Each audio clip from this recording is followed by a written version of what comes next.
Assalamualaikum warahmatullahi wabarakatuh. Perkenalkan, nama saya Iwan Ruda, NPM 1901010034. Di sini saya akan membuat video, yaitu video UTS mata kuliah Fikih Munakahat, dosen pengampu Ayah Ali, MPDI. Di sini saya akan memaparkan yaitu materi dari 1 sampai ke 7. Materi pertama yaitu kenapa kita harus menikah. Menikah adalah ibadah. Pernikahan merupakan hal yang mulia dalam Islam, ikatan suci yang bermanfaat dalam menjaga kehormatan diri serta terhindar dari hal-hal yang dilarang agama. Apabila telah menikah, diketahui baik untuk menundukkan pandangan, juga membentengi diri dalam perbuatan keji dan merendahkan martabat, salah satunya berzina. Menikah merupakan ibadah yang sangat dianjurkan dalam Islam. Bahkan Rasulullah SAW menyebutkan bahwa pernikahan adalah salah satu upaya untuk menyempurnakan agama. Meski dianjurkan, namun hukum nikah bisa berubah menurut kondisinya. Dalam kondisi tertentu, hukum menikah bisa menjadi wajib, sunnah, makruh, mubah, dan haram. Berikut penjelasan dari hukum-hukum nikah. Yang pertama, wajib. Pernikahan dapat menjadi wajib hukumnya jika seorang telah memiliki kemampuan untuk berumah tangga dalam bentuk finansial ataupun bagai material ataupun bagaimanapun. Yang kedua, sunnah. Dasar hukum nikah menjadi sunnah jika seseorang sudah mampu dan siap membangun rumah tangga, tapi dia dapat menahan diri dari segala perbuatan yang menjerumuskan pada zina. Meskipun demikian, Islam selalu menganjurkan umatnya untuk menikah jika sudah memiliki kemampuan, sebab pernikahan merupakan salah satu bentuk ibadah kepada Allah Subhanahu wa taala. Yang ketiga, mubah. Dikatakan mubah jika ia menikah hanya untuk memenuhi syahwatnya saja dan bukan bertujuan untuk membina rumah tangga sesuai syariat Islam, tapi dia juga tidak dikhawatirkan akan menelantarkan istrinya. Yang keempat, makruh. Makruh ini seorang memang tidak menginginkan untuk menikah karena faktor penyakit ataupun wataknya. Dia juga tidak memiliki kemampuan untuk menafkahi istri dan keluarganya, sehingga jika dipaksakan menikah, dikhawatirkan orang tersebut tak bisa memenuhi hak dan kewajiban dalam rumah tangga. Yang kelima, haram. Hukum bisa menjadi haram yaitu jika seorang tidak memiliki kemampuan atau tanggung jawab untuk membangun rumah tangga, misalnya tidak mampu berhubungan seksual atau tak memiliki penghasilan, sehingga besar kemungkinan dia tidak bisa menafkahi keluarganya kelak. Selain itu, hukum nikah jadi haram jika pernikahan itu dilakukan dengan maksud dan menganiaya, menyakiti, dan menelantarkan pasangannya. Materi selanjutnya yaitu peminangan. Peminangan adalah upaya ke arah terjadinya perjodohan antara pria dan wanita. Meminang disebut juga melamar. Menurut etimologi, meminang atau melamar artinya meminta wanita untuk dijadikan istri bagi diri sendiri ataupun orang lain.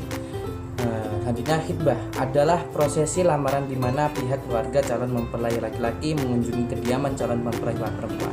Dalam pertemuan tersebut, pihak mempelai laki-laki akan mengutarakan permintaannya untuk mengajak sang mempelai perempuan berumah tangga. Selanjutnya, materi kafa'ah.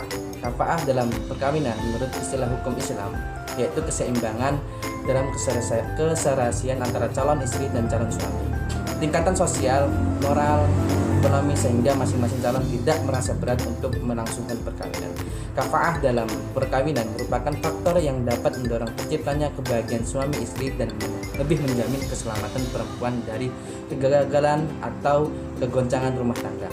Kafa'ah dianjurkan oleh Islam dalam memilih calon suami istri, tetapi tidak menentukan sah atau tidaknya perkawinan. Kafa'ah adalah hak bagi wanita dan walinya, karena suatu perkawinan tidak seimbang serasi atau sesuai maka menimbulkan problem berkelanjutan dan besar kemungkinan menyebabkan terjadinya perceraian oleh karena boleh dibatalkan dalam perceraian tersebut. Sekian. Syarat dan rukun pernikahan. yaitu yang pertama syarat-syarat pernikahan. Suami, terdapat 6 syarat, yaitu tidak ihram, kehendak sendiri, jelas orangnya, mengetahui nama atau sanadnya, jelas laki-lakiannya. Yang kedua istri, terdapat 4 syarat, yaitu tidak ihram, jelas orangnya, tidak menjadi istri orang lain atau masa iddah, jelas keperempuannya. Yang ketiga wali, syarat wali yaitu kehendak sendiri, merdeka, laki-laki, taklif, tidak fasik, adil, dan tidak dalam keadaan ihram, harus selamat lemah dan akhlaknya. Yang keempat hijab dan qabul, syaratnya adalah seperti akad jual beli, kata-kata yang ditegas, kata-kata tegas, tidak taklid, tidak dibatasi waktu. Yang kedua, sedangkan rukun-rukun pernikahan, rukun-rukun pernikahan yaitu suami, istri, wali, dan 2 orang saksi, zikhot atau ijab kabul. Akad nikah, akad nikah yang dimaknai oleh sebagai perjanjian antara wali dari mempelai perempuan dengan mempelai laki-laki dengan paling sedikit 2 orang saksi yang mencukupi syarat menurut syariat Islam. Dalam agama Islam, untuk prosesi pernikahan yang sah ada 5 hal yang harus dipenuhi. Tata cara pernikahan dalam Islam, yang pertama yaitu 1. Tidak boleh adanya pelanggaran agama karena menikah itu ibadah bagi umat Islam. Yang kedua, wali nikah, harus ada wali nikah. Bagi perempuan tidak sah sebuah pernikahan tanpa izin walinya. Jika ayah kandungnya sudah meninggal, boleh diganti dengan pamannya atau saudara-saudara ayahnya. Yang ketiga, harus ada mahar. Dalam mahar ini artinya adalah harta yang diberikan laki-laki untuk sahnya pernikahan itu. Semakin sederhana semakin bagus, seperti seperangkat alat sholat dan sebagainya. Yang keempat, 2 orang saksi, boleh dari pihak laki-laki dan boleh dari pihak perempuan. Yang kelima, undangan atau diiklankan kepada seluruh orang-orang yang sering berinteraksi kepada kita. Maksud dalam ini adalah mengundang orang-orang yang dekat dengan kita supaya tidak terjadinya fitnah. Materi selanjutnya yaitu syarat-syarat wali nikah. Yang pertama, balik. Dalam balik ini yaitu dewasa. Yang kedua, lelaki. Yang ketiga, merdeka, yaitu bukan budak. Yang keempat, sama agamanya. Maksud jika orang yang menikah agamanya Islam, maka walinya juga Islam. Dan jika orang yang menikah agamanya Kristen, maka walinya orang Kristen. Dan jika setelah menikah dia masuk Islam mu'alaf, maka pernikahannya tidak perlu diulang kembali. Yang kelima, bisa melihat dan menilai mana yang baik untuk anaknya. Yang keenam, bukan orang fasik atau pendusta. Yaitu urutan-urutan wali nikah. Yang pertama, ayah, kakek, saudara laki-laki kandung, saudara laki-laki seayah, anak dari saudara laki-laki kandung, anak dari saudara laki-laki seayah, paman, anak dari paman. Jika asobah di atas tidak ada, maka perwalian beralih pada bekas hamba sahaya yang pernah dibebaskan. Lalu asobah dari hamba sahaya tadi, jika tidak ada lagi, barulah beralih pada wali hakim. Yang selanjutnya, mahar atau yang biasa disebut mas kawin adalah salah satu syarat sahnya perkawinan. Mahar adalah sejumlah harta yang diberikan oleh mempelai pria ke wanita sebagai bentuk ketulusan untuk terikat dalam hubungan pernikahan. Kedudukan mahar sangat penting dalam perkawinan karena merupakan pemberian wajib dari mempelai laki-laki kepada mempelai perempuan yang diucapkan saat akad nikah berlangsung ataupun yang tidak diucapkan.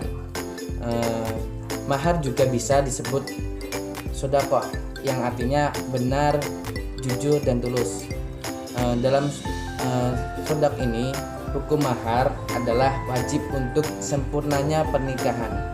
Allah Subhanahu wa Ta'ala berfirman dalam Quran surat An-Nisa ayat 4 yang artinya, berikanlah mas kawin mahar kepada wanita yang kamu nikahi sebagai pemberian dengan penuh kerelaan. Kemudian jika mereka menyerahkan kepada kamu sebagian dari mas kawin itu dengan senang hati, maka makanlah atau ambillah pemberian itu sebagai makanan yang sedap lagi baik akibatnya. Nah, dari Quran surat An-Nisa ayat 4. Jenis-jenis mahar. Ulama fikih sepakat bahwa mahar dapat dibedakan menjadi dua, yaitu mahar musamma dan mahar ismil. Berikut ini adalah perbedaannya. Mahar musamma merupakan mahar yang telah jelas dan ditetapkan dalam akad, artinya nilai serta kadarnya setelah disepakati antara suami dengan istri. Para ulama sepakat bahwa membayar mahar menjadi wajib apabila telah berkholwat, bersepi-sepian atau berdua-duaan. Mahar juga wajib dibayar meskipun pernikahan rusak karena sebab tertentu jika telah bersenggama. Namun apabila terjadi perceraian sebelum bercampur, maka suami hanya wajib membayar mahar setengahnya saja. Yang kedua, mahar mismil. Mahar mismil adalah mahar yang disesuaikan menurut jumlah dan bentuk yang biasanya diterima keluarga pihak istri karena tidak ditentukan sebelumnya dalam akad nikah. Materi selanjutnya, poligami. Poligami dalam Islam, laki-laki diperbolehkan memiliki 4 istri dengan catatan harus bisa berlaku adil pada istrinya.